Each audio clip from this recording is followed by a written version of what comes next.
Salmo 127, verso de número 1. Eu gostaria que todos nós lêssemos a despeito da diferença de tradução.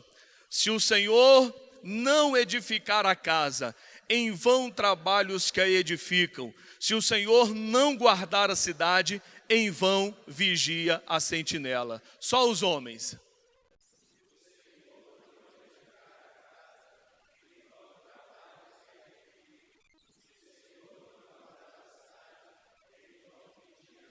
Só as mulheres.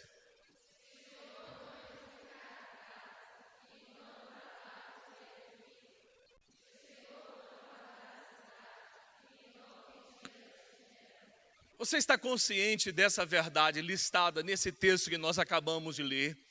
Que a despeito do seu esforço, do seu empenho, das suas tentativas, isso não é tudo para trazer completude à sua família, para trazer aquela estrutura, aquele gozo, aquela plenitude que todos nós sonhamos, que não é apenas história de filme. Se não houver uma parceria, se não houver uma ligação direta com Deus, será impossível edificar, construir uma casa sólida, uma família diferente, uma família abençoada. Por isso Deus estabelece uma condição: se o Senhor não edificar a casa, olha a condição, se Ele não fizer essa casa, possivelmente, obrigado Débora, não precisa querida. Se o Senhor não edificar, nós não teremos aquilo que nós gostaríamos de ter. Quantos concordam com o que a Bíblia diz?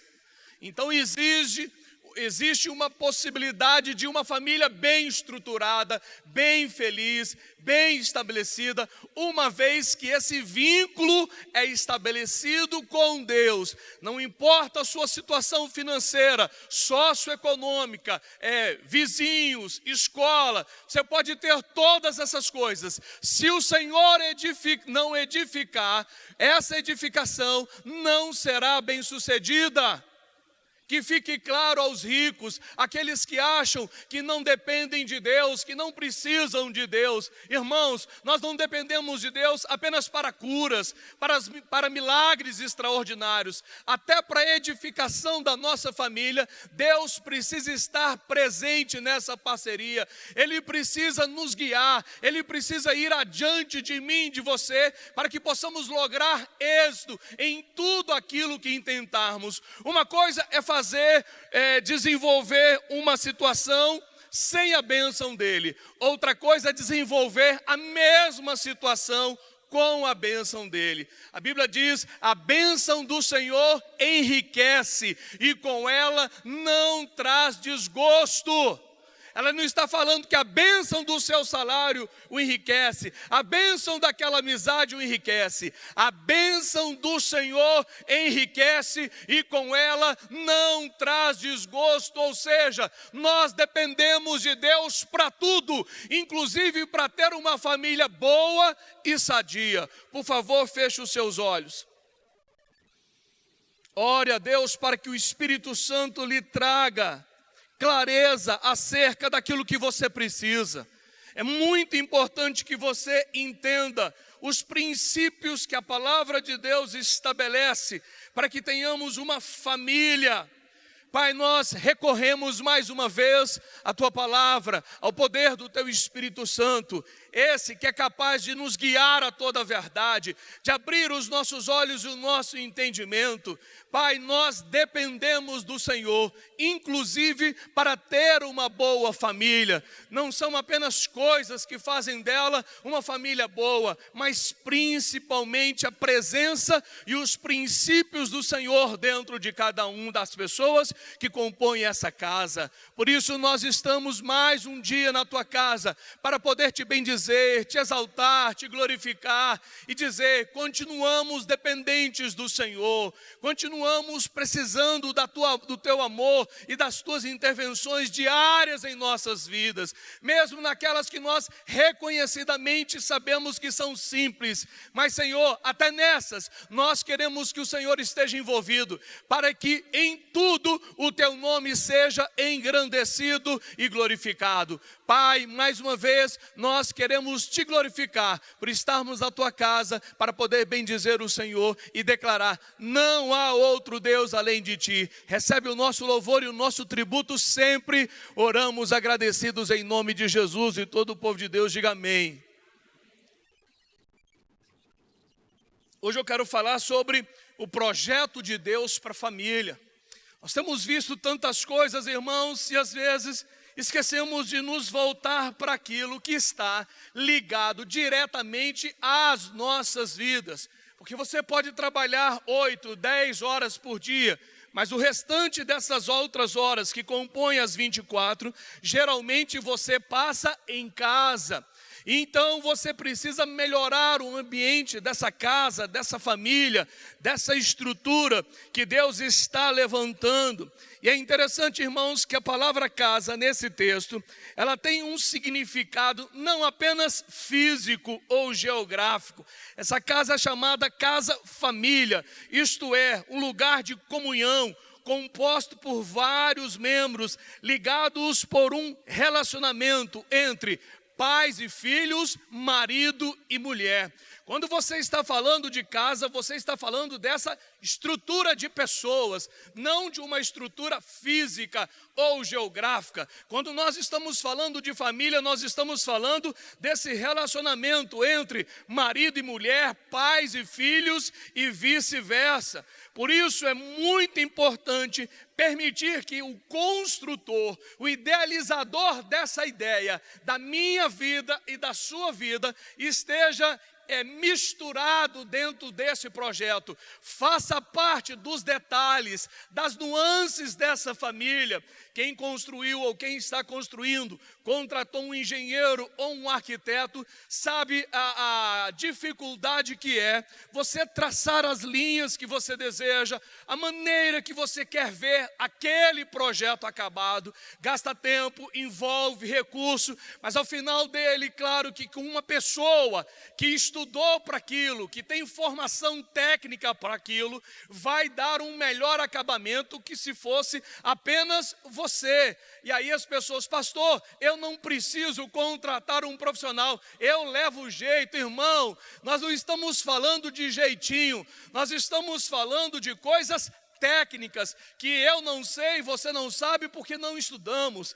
Existem coisas da família que a gente viu acontecer na família de outra pessoa, mas isso necessariamente não se aplica à sua família, porque a sua família é composta por outra pessoa, com outro DNA, talvez com outro sexo. Aplicou-se na família, na outra família, num sexo feminino, só que você só tem filhos. É claro que a maneira, a forma, a criação, a educação vai divergir muito daquele que só tem menina, em detrimento daquele que só tem homem. E acima de tudo, quem é aqui que quando vai ter um filho faz um curso para poder ter filhos, ou faz um curso profundo sobre casamento, como se relacionar? Hoje existem alguns cursos, criação de filhos à maneira de Deus. Hoje existem casamentos, casados para sempre, que dá uma base, uma certa estrutura, mas é incapaz de ensinar tudo que nós vamos vivenciar ao longo da nossa vida. Por isso, se você não tem um curso 24 horas por dia na sua vida, você precisa ter Deus como o Senhor da sua família, capaz de dirigir e orientar você em todos os detalhes da sua vida. Diga amém. A família, irmão, ela não é apenas uma unidade para poder prosperar. Ela não depende apenas de condições econômicas ou administrativas. Ela depende principalmente dos fundamentos bíblicos, dos princípios de Deus que rezam para você poder trilhar esse caminho. Outro dia nós estávamos conversando em família nesse Natal e nós falávamos algumas coisas que nós vimos funcionar.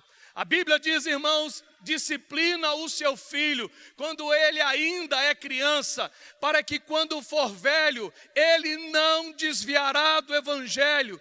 Você não pode se furtar dessa disciplina, daquilo que Deus está dizendo: pastor, eu não tenho coragem, eu amo meu filho. Porque você ama o seu filho, você precisa discipliná-lo. E geralmente nós confundimos muito o que significa disciplina. Disciplina, irmãos, não é pegar uma vara ou um chinelo e dar no menino ou na menina quando erra. Disciplina, ela tem a ideia de instrução, de ensino. E muitas vezes nós abdicamos dessa instrução e desse ensino que a Bíblia está declarando. Ensina, instrui o menino no caminho em que ele deve andar. E quando for velho, não se desviará dele. É isso que um dos princípios bíblicos que a Bíblia declara que eu e você precisamos desenvolver e fazer. A Bíblia reafirma um dos propósitos de Deus na família, irmãos, é gerar filhos piedosos e obedientes. Um dos propósitos do legado que eu tenho que deixar para minha família é filhos piedosos e obedientes, porque você não pode jamais esquecer que nós servimos um Deus geracional, um Deus de legado. A Bíblia diz que Ele é o Deus de Abraão, de Isaque e de Jacó. Deus é um Deus de geração que vai ficando e permanecendo nas gerações enquanto esses abrem o seu coração para Ele. Nós precisamos, irmãos, considerar muito, mas muito o que a palavra diz. A Bíblia diz: Senhor, a Tua palavra me torna mais sábio que os mestres, que os idosos, mesmo na divergência e na diferença da idade. Quem tem a palavra de Deus guardada no seu coração, com toda certeza pode se tornar mais sábio do que muita gente. Porque a Bíblia está declarando: a tua palavra me torna mais sábio de quem? Do que os meus mestres, do que as pessoas mais idosas. E nós precisamos indiscutivelmente começar a pedir que esta instituição família também se torne uma instituição familiar divina. E para isso nós precisamos enumerar algumas coisas importantes, porque, queridos, nada cai do céu aleatoriamente. As coisas, os princípios, eles não nos são transferidos por osmose. Você toca em alguém e aquilo se transfere para você. Muito pelo contrário, é um exercício diário da palavra de Deus que vai fazer toda a diferença na minha e na sua vida. É aplicando a palavra diariamente na sua vida e na sua família que nós veremos os resultados distintos que nós temos visto hoje. E a primeira coisa que eu preciso me lembrar, e você também, é dessa formação familiar. É através da convivência, dos bons exemplos, que se desenvolve o corpo da personalidade e do caráter daquele que habita comigo dentro daquela casa. A família, ela, além de alimentar o corpo, ela também precisa alimentar a alma e ela precisa alimentar o espírito. Dificilmente você vai ter um filho cujo caráter será mais aperfeiçoado fora do que dentro da sua própria casa. E uma coisa que a pastora Devi disse há muitos anos atrás, desde a primeira vez que ela veio aqui: dificilmente uma pessoa conseguirá ser correta e responsável, segundo os princípios bíblicos, se ela não tiver uma boa base de caráter já estabelecida. Caráter é fundamental até para que a pessoa consiga desenvolver a sua parte espiritual. Sem caráter não existe disciplina, não existe responsabilidade, não existe verdade. Logo, os princípios mais fundamentais da Bíblia vão ruir na vida dessa pessoa cujo caráter ainda não foi formado dentro da sua própria casa. Lá em casa, irmãos, nós negociamos muitas coisas para não ter que disciplinar os nossos filhos com vara. Mas havia uma única coisa que era inegociável dentro da nossa casa. Uma coisa chamada mentira. Nós nunca negociamos com a mentira. Mentiu, ele seria disciplinado a despeito do perdão, a despeito do pedido do perdão, ele seria disciplinado. Não havia negociação alguma para mentira dentro da nossa casa. Porque, irmão, família não é só lugar de dar roupa, sapato, comida e escola e transferir a responsabilidade da formação de um caráter. Meu pai, por muitos anos, e até hoje, ele é um motorista. Ele foi motorista do GDF muitos anos, se aposentou, depois se tornou um motorista de táxi. Mas dificilmente eu encontro alguém com tanto caráter quanto ele. Ele me ensinou a ter caráter antes de qualquer outra coisa.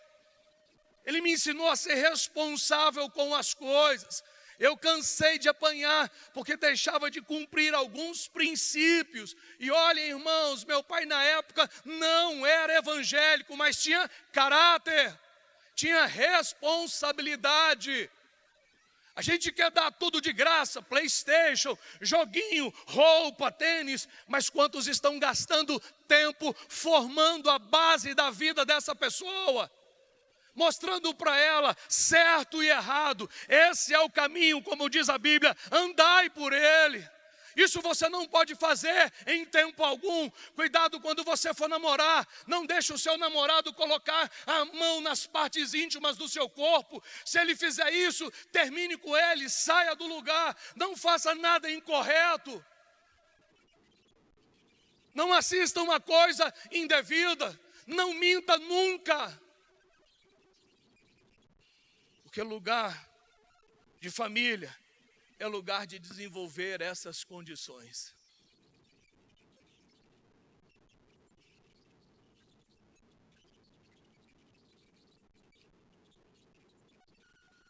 É lugar de desenvolver os sentimentos que um dia nasceram no nosso coração.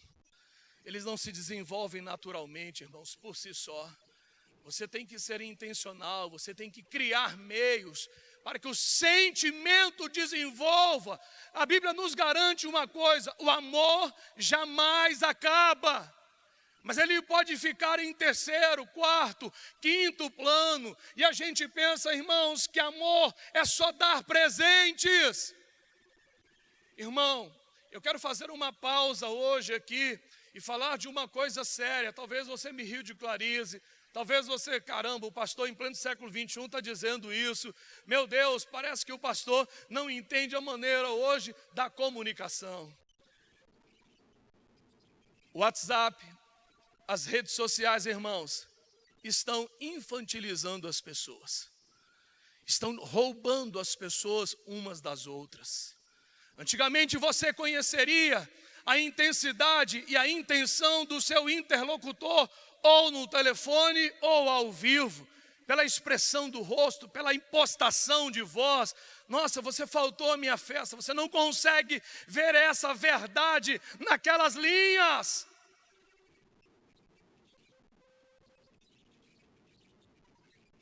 Senti muito a sua falta. Como você faz falta é diferente, irmãos. O pastor ligou para mim esse final de ano para poder desejar boas festas. Ele falou: eu poderia ter passado pelo WhatsApp, mas não seria a mesma coisa de falar ao vivo com você. Quero dizer o quanto eu te amo e o quanto você é importante para mim. Falei: meu irmão, ganhou o dia. Eu e talvez você que está me ligando. Quantas vezes nós queremos conversar com os nossos filhos, orientá-los pelo computador, pelo e-mail, pelo WhatsApp. A tecnologia ela é excelente, irmãos. Eu não estou aqui combatendo a tecnologia. Eu estou combatendo a relação pessoal que jamais pode deixar de existir nas nossas vidas. O toque, o abraço, o beijo, o olho no olho, isso jamais será substituído dentro de uma família. Jamais. As mensagenzinhas onde você tem que escrever, ou no espelho, ou no papelzinho, ou em uma cartinha. Isso está nos distanciando das pessoas, irmãos. As coisas são extremamente frias hoje. As pessoas estão correndo de relacionamentos. Hora do almoço, um dia eu quase atropelei uma pessoa, porque ela estava atravessando a rua, digitando. E eu acho que você também. Segunda coisa que nós precisamos entender: família é um lugar de conversar bastante. Diga, família é um lugar de conversar bastante.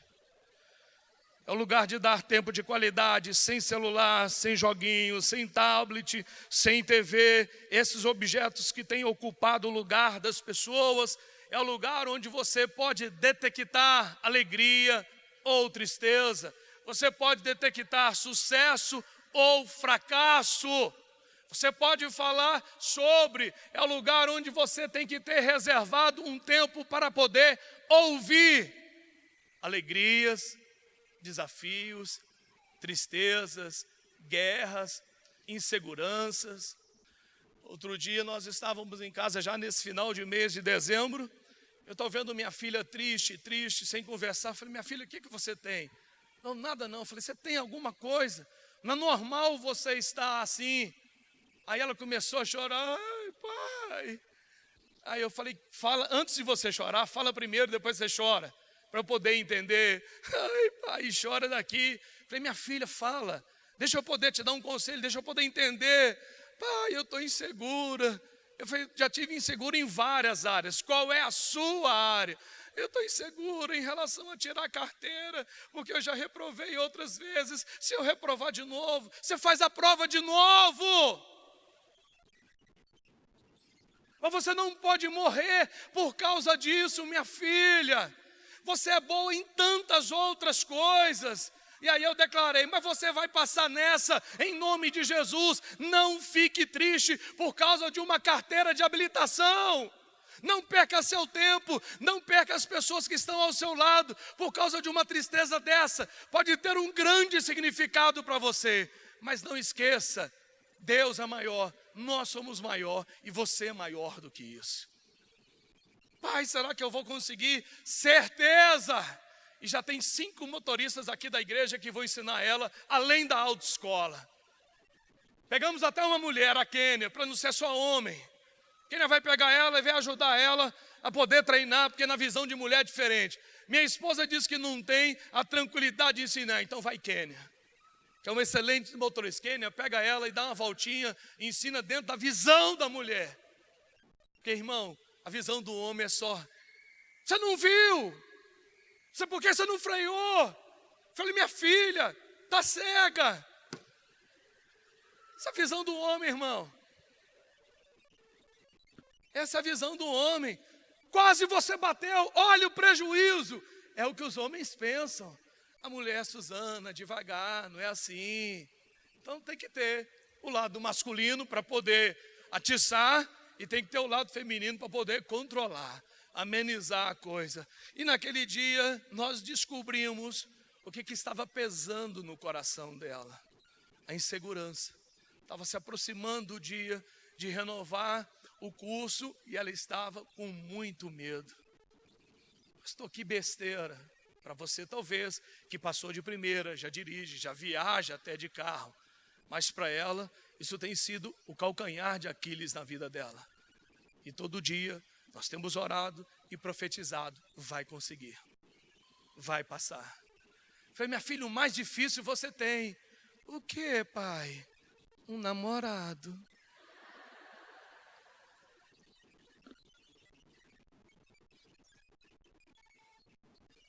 Mas vai ter a carteira também. Então você que ouviu esse pequeno comentário, ore por ela, irmãos. Ela precisa muito da oração, do jejum, porque só Deus sabe o que passa no coração das pessoas. Seu filho, final do ano, teve que enfrentar provas finais. Irmãos, para alguns, Isso é simples. Tira-se de letra. Tem gente que nasceu com uma capacidade tremenda intelectual. Não estuda, conversa muito, chega lá, rebenta. Na mesma família tem outro que estuda muito e não consegue tirar, às vezes, a média que precisa. É claro que esse vai precisar de uma atenção, de um professor particular, de uma compreensão maior, de uma ajuda maior. E quem vai fazer isso? Você, pai, você, mãe, você que convive com essa pessoa. Mas isso só num ambiente de família, onde o diálogo é estabelecido. Para não dizer a grande necessidade do diálogo marital entre marido e mulher. Irmãos, para se viver casado nunca foi fácil e nunca será fácil. Quem acha fácil viver casado? Pastor, mole. Mas mole. Viver casado é tranquilo. Parece que nem existe esse negócio de casamento. É tão simples, é tão fácil, que eu nem lembro que estou casado. Levante a mão.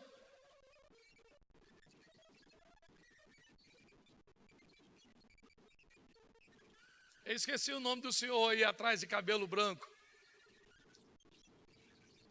Sim. Como? Vai reproduzindo. Natan. Irmão Natan, quantos anos o senhor está casado? Quanto? Vai reproduzindo, irmãos. 37 anos. Moleza? Moleza? Moleza? Não estou entendendo, meu. Espera aí. Não estou entendendo. Moleza? A dureza. Ah, sim, então nem preciso ir. Eu já ia pedir para o senhor botar a mão na minha cabeça. Fala, põe a mão na cabeça aqui e profetiza. Moleza. Irmãos, claro que é difícil manter-se casado com uma pessoa totalmente diferente de você, inclusive do sexo.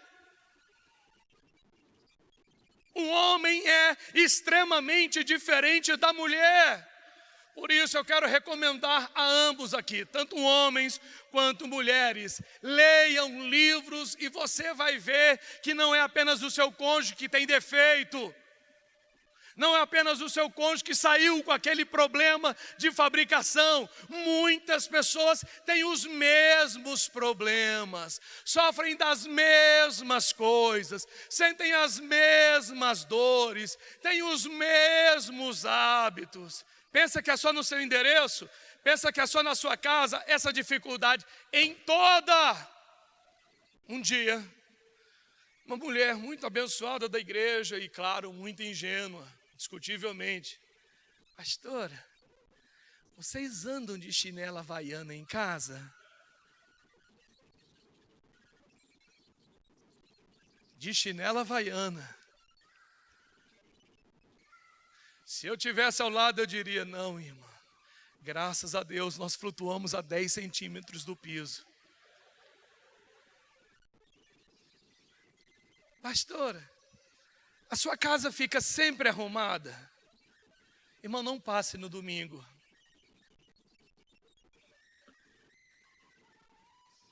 Domingo não é dia de ninguém visitar a casa de pastor. A gente melhorou, mas eu deixava o paletó na cadeira da cozinha, o sapato passando pela sala e o restante da roupa no quarto sem pendurar. E cada um dos meninos seguiu o exemplo do pai. Só que nós temos uma pessoa da igreja que trabalha para nós já há alguns anos. E a gente entrou num consenso. Gente, olha o testemunho que nós estamos dando. No domingo de noite, cansado, com preguiça, sem preguiça. Sabe o que cada um faz? Cada um pega o rastro que deixou. Aí sai catando. Para na segunda-feira de manhã, está tudo mais ou menos no lugar. Pastor, a pastora então é preguiçosa? Não, ela tem um dia que não faz nada. É o domingo.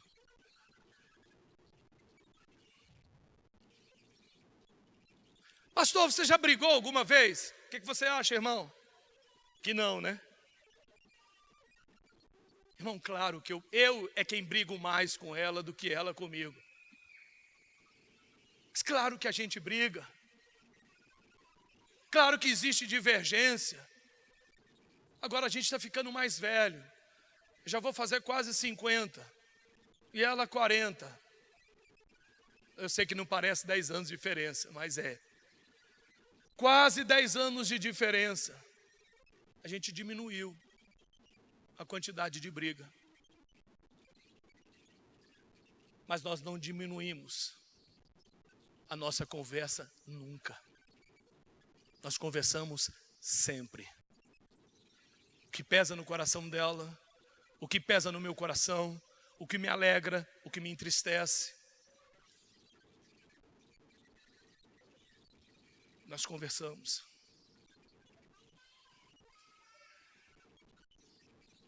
Um dia, do nada, a nossa família, a gente foi conversar. Se você morresse, fulano casava? Beltrano casava? Aí eu fui falar, Janinha, se tu morrer, eu caso. Aí eu caso. Eu deixo o tempo e caso. Meu filho menor ouviu. Pai, eu quero lhe dizer, se o senhor casar de novo, eu não vou gostar da sua mulher. Já estou avisando.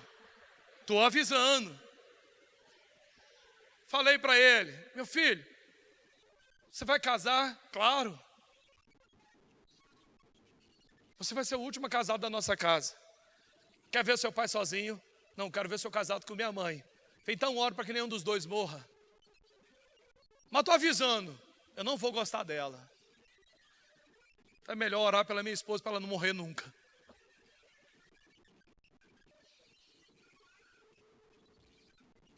Existe conversa dentro de... É tão bom, irmãos, conversar dentro de casa. Por que você vive na internet? Por que você vive nessa situação? Você não tem alegria de estar comigo? O que falta? O que precisa? O que nós podemos fazer para melhorar o nosso relacionamento? O que eu posso fazer para te ajudar?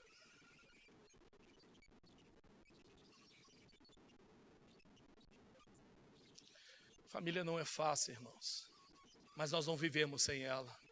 Se não vivemos sem ela, nós precisamos aprimorar o que existe dentro dela. Terceira coisa, nunca esqueça que família é lugar de troca de experiências. Diga, troca de experiências. Nós aprendemos sempre uns com os outros. Mais velhos, menos velhos, adultos, crianças, nós aprendemos. Eu aprendo com os meus filhos, eles comigo. Até com o meu neto, eu aprendo algumas coisas. Até com ele eu tenho aprendido da alegria. Ele é um menino alegre. Ele é um menino satisfeito. E semana passada eu assisti um filme que o pai todas as noites ia ao quarto do filho e via o menino dormindo e ele dizia, o menino dormindo, meu filho, sabe por que você dorme tão bem? Porque você é amado. Você só dorme assim, porque você é amado. É tão bom quando nós temos liberdade para trocar informações. Daquela pessoa mais nova, de poder ensinar algumas coisas. Meu filho mais velho tem me ensinado um monte de coisas. Não é porque eu sou mais velho que ele, que eu não posso aprender com ele. Ele viveu coisas que eu não vivi. Por isso ele pode falar de coisas que eu preciso aprender.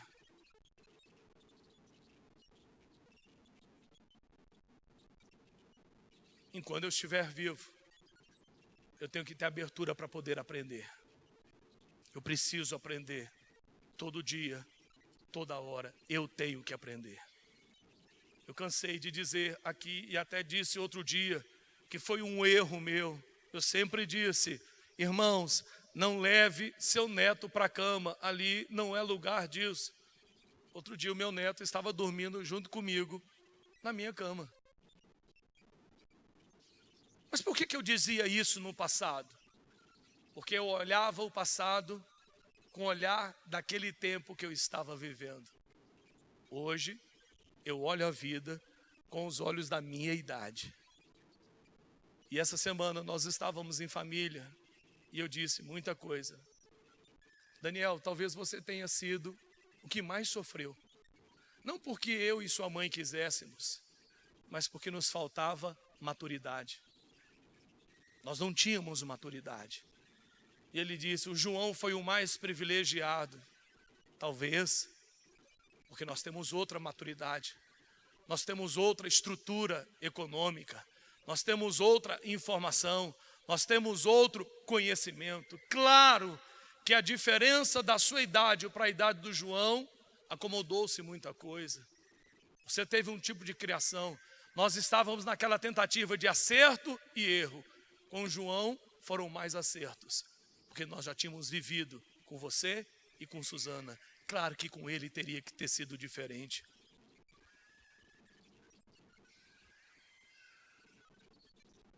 E nós conversávamos isso essa semana.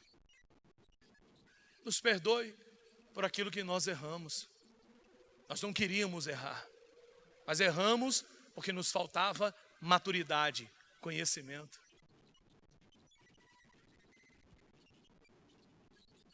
O sexo na vida de um casal, no início é só quantidade, depois existem as melhorias. Sim ou não, irmãos e irmãs casados?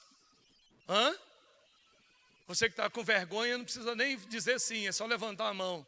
Concordo. Gostou, né, irmão? Não sei nem quem gostou desse jeito. Tipo, Ortiga, quantos meses de casado, Ortiga? 4 meses de casado. Ali é só número, irmão. Só número. 4, 5, 6 por semana. Pega uma pessoa casada 2 vezes por semana, 3 vezes. Demora-se mais com a qualidade maior. Sim ou não? A velhice não é ruim, como muita gente pensa, irmãos. Ela traz alguns benefícios. Diga à pessoa que está ao seu lado, a velhice não é tão ruim como você imagina. Ela traz benefício. Ela tem vaga em estacionamento. Você não enfrenta a fila. O que mais? Passo livre. Você não paga o metrô, você não paga o ônibus. Hã? É o quê? Assento preferencial, você vai em pé se quiser. Irmãos, tem muita coisa boa, mas muita coisa boa. Na sua família, pastor, e eu que não tenho nada disso estabelecido. Para poder encerrar, se nada disso ainda é real na sua família, chegue em casa. Chame as pessoas envolvidas. Peça perdão por aquilo que não foi praticado de maneira correta. Fala, ninguém nunca me ensinou, ou se me ensinou, eu não considerei no momento oportuno. Eu quero pedir perdão. Eu quero começar de novo. Eu quero fazer diferente. Eu quero ser diferente com você. Eu preciso. A possibilidade de ter uma família melhor é muito grande quando essas bases são estabelecidas. E por fim, nunca esqueça, mesmo fazendo tudo isso, é impossível ter êxito quando Deus só é lembrado em momentos de necessidade. Dinheiro não compra paz. Dinheiro não compra fidelidade. Dinheiro não compra amor. Dinheiro não compra alegria. Dinheiro não substitui abraço, beijo, palavras intencionais.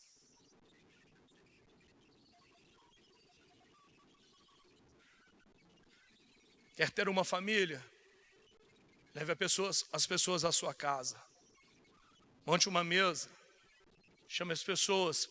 Faça o que elas gostam de comer. E celebre aquele dia.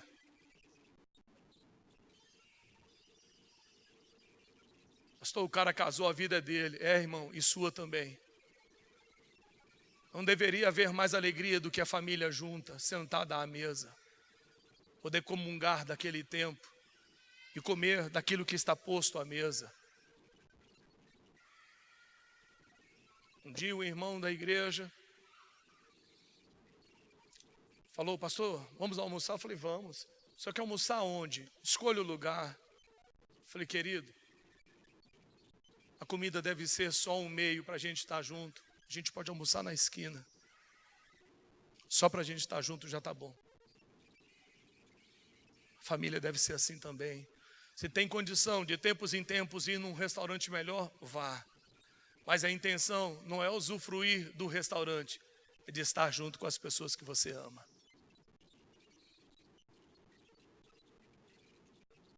Tem uma família aqui da igreja, eu quero encerrar com isso. Falou, pastor, se o senhor quiser almoçar em casa, tem o de sempre. Arroz, feijão, carne e salada. Quiser passar lá. Aí eu disse a eles, lá não só tem isso. Lá tem alegria. Lá tem comunhão. Lá é um lugar gostoso de se estar. Claro que eu vou. Mas se chupa melancia, não é cortando com a faca, é dando bocada mesmo. Lá a gente fala, frita um ovo, aí sai o ovo frito. Não tem picanha, mas tem ovo frito. Irmão, não tem ambiente melhor do que esse para você viver em família. De liberdade, de transparência, de amor. Una sua família.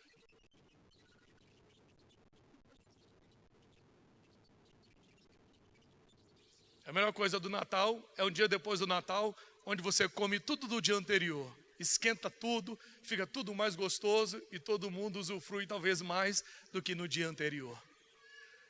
Sua família pode ser melhor do que você imagina. Simplesmente dependa de Deus e faça o que é possível fazer. Feche os seus olhos.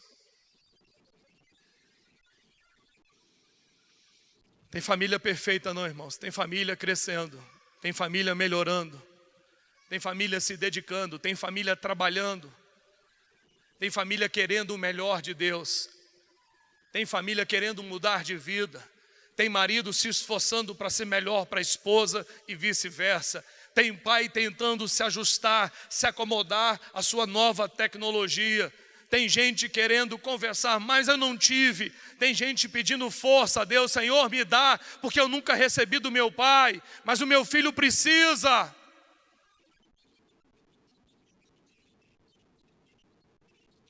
Tem gente dizendo, antes de investir em coisas, eu vou investir na minha família.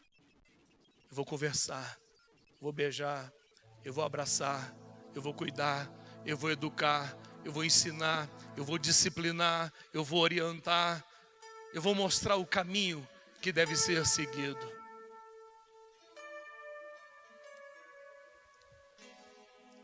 Família é sonho, irmão, para muita gente. Para quem é casado novo aqui, família não é só sexo.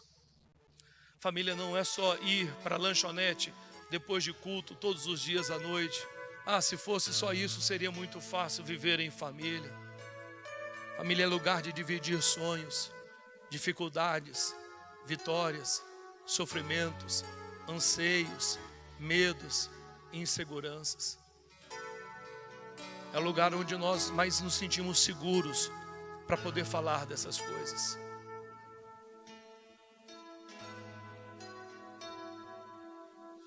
É lugar de dividir intenções, lugar de pedir oração, lugar de contar com o outro. Me ajuda, eu preciso de oração, eu vou fazer um negócio hoje, ora por mim, vamos jejuar essa semana. Olha a dificuldade que nós temos vivido.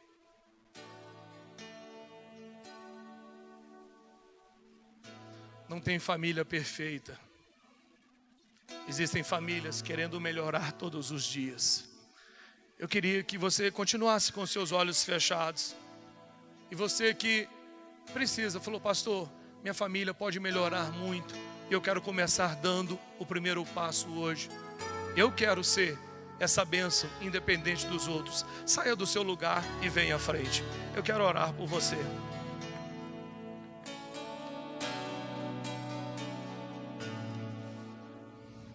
Família é um lugar que deve ser prazeroso.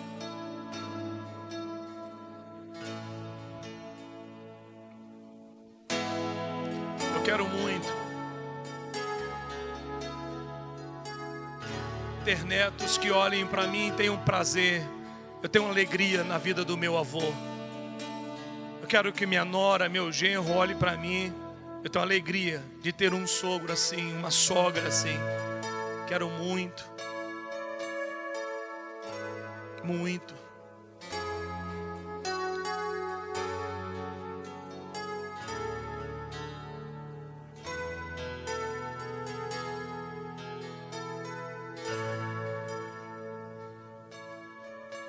Eu digo sempre a Deus, irmãos, você pode ter tudo, se você não tiver uma boa família. Filhos que voltam de madrugada, você não sabe nem onde está. Pais que você não conversa. Um dia uma adolescente nos procurou e disse, pastor, meu pai acha que ele é um pai perfeito. Ele só me cobra, ele só exige de mim, ele só pede isso e aquilo. Ele nunca me parabenizou por nada. Ele nunca olhou para mim com outros olhos. Ele só cobra. Ele só diz que sem dinheiro ninguém é nada. Quero lhe dizer hoje, isso não é verdade. Tem muita gente que não tem muito recurso financeiro e é uma pessoa maravilhosa. Sua família pode ser diferente. O seu relacionamento pode ser melhor.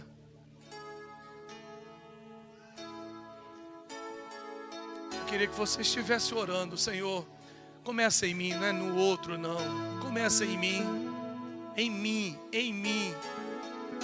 Que meu genro, minha nora, meus netos, meus filhos, meu marido, minha esposa, veja essa mudança, sinta essa mudança. É um ano inteiramente novo que está se abrindo para você.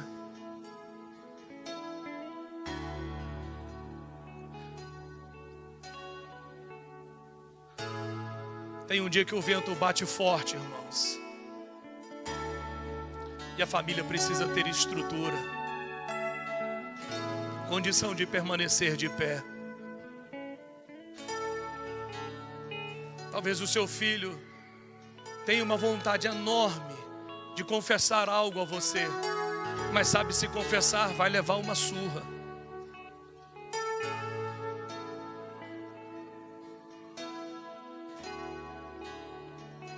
Esteja orando agora.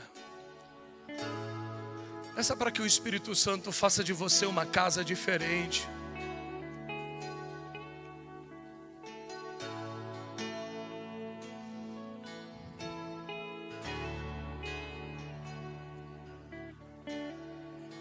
Você possa romper o ano com novos valores. Eu e a minha casa serviremos ao Senhor. Eu te amo. Você é importante para mim. Me dá um abraço. Eu não vou cobrar tanto de você como cobrei nos outros anos.